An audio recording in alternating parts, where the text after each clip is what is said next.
तालचेर संग्राम समिति तरफ एक दाबीपत्र दाखल करा जायछि। तबे एही दाबीपत्र कौन रही तो पचारिबा सभापति ठारू। प्रथम कथा रेलवे रे पाल भिड़ा जाऊ। द्वितीय कथा आम 6 दाबी जो दाबी दौचु आम प्रथम दाबी है रेलवे रे पाल भिड़ा जाऊ एवं यही स्थानीय बेकार युवक युवती माने निजुक्ति पाइबे ता आम दाबी जनईचु।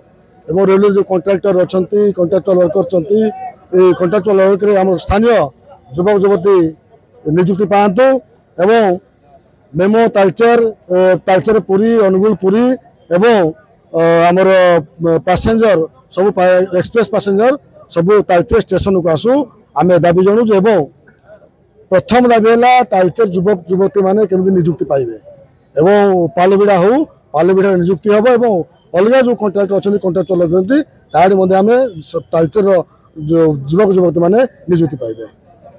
तेज शुणुले तालचेर युवक युवती निजुक्ति जो रेल अच्छी मालदा रेल अच्छी से पालबिड़ा को नहीं 6 दफा दाबी पत्र समाचार।